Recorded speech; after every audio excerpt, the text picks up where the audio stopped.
جزاک اللہ خیر. خیرات اور نعت دو بھی لمبی رہی، کوئی بات نہیں. اب تقاریر کا سلسلہ شروع ہونے جا رہا ہے. بغیر کسی تاخیر کے میں دعوت دینا چاہتا ہوں شعلہ بیاں مقرر، ماضی ہمارے سنڈوبلی کے محمدیہ کے امام، اس وقت مسجد بلال کے سیکریٹری پلس وہاں کے امام مولانا شیخ محمد علی جامعی حفظ اللہ سے گزارش ہے کہ وہ اپنے عنوان کو مختصر انداز میں سمیٹنے کی کوشش کریں انشاءاللہ. وقت کی نزاکت کو سمجھتے ہوئے مولانا سے گزارش ہے، مؤدبانہ گزارش ہے کہ آپ کے لیے 20 منٹ کا وقت دیا جا رہا ہے. براہ کرم اپنے عنوان کو مکمل فرمائیں. جزاک اللہ.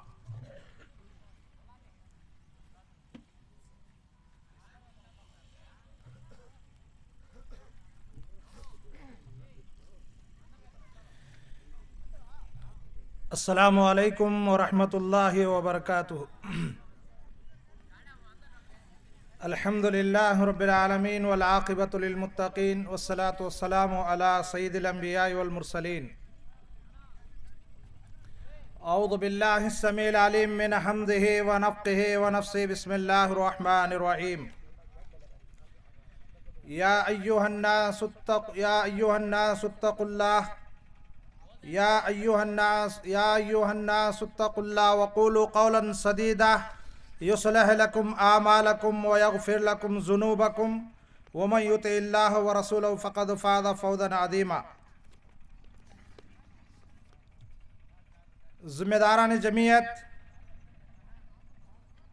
و احباب جماعت، معزز علماء کرام،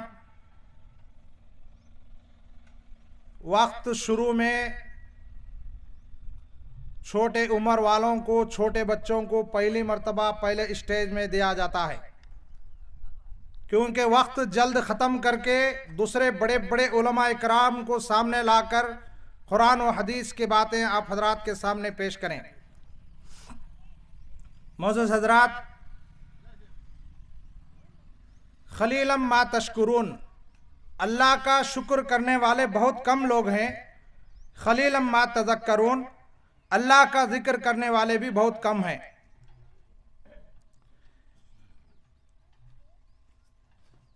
میں اللہ کی تعریف پہلے کرنا تھا. اللہ کی تعریف و توصیف کے بعد تمام پیغمبروں پر درود و سلام کا نذرانہ ہو، خصوصاً میرے اور آپ کے آخری رسول سید الاولین والآخرین، سید العرب والعجم، ساقی کوثر، شافع محشر، سرور کونین، تاجدار مدینہ، احمد مجتبیٰ جناب محمد رسول اللہ صلی اللہ علیہ وسلم پر اور ان کے آل و اولاد پر، تمام صحابہ کرام پر، اللہ کی زمین پر اللہ کی مقدس کتاب قرآن مجید، نبی محترم جناب محمد رسول اللہ صلی اللہ علیہ وسلم کی الہی ہوئی شرع شریعت پر عمل کرنے والے دنیا کی تمام بزرگوں پر، نوجوانوں پر، پیارے بچوں پر، میری اسلامی ماں اور بہنوں پر اللہ کی رحمتیں، اللہ کی برکتیں شامل حال ہو.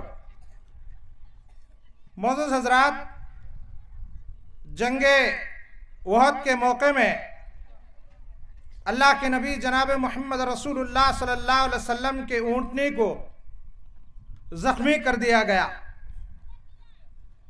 آپ علیہ السلام زمین پر گر پڑے، پیشانی مبارک سے خون بہنے لگا، آپ کے 4 دندان مبارک شہید کر دیے گئے. پھر اس کے بعد اللہ کے نبی جناب محمد رسول اللہ صلی اللہ علیہ وسلم جب مکہ مکرمہ چھوڑ کر مدینے کی طرف اللہ کے طرف سے ہجرت کا موقع ملا، مکہ کے کعبہ کو پکڑ کر کے اللہ کے نبی صلی اللہ علیہ وسلم نے کہا کہ اے مکہ، اے کعبہ، تیری محبت میرے دل میں ہے،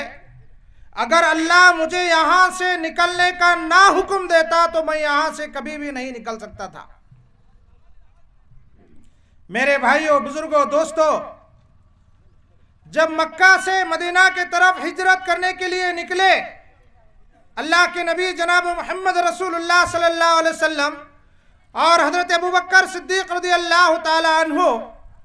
دشمنوں نے، دشمن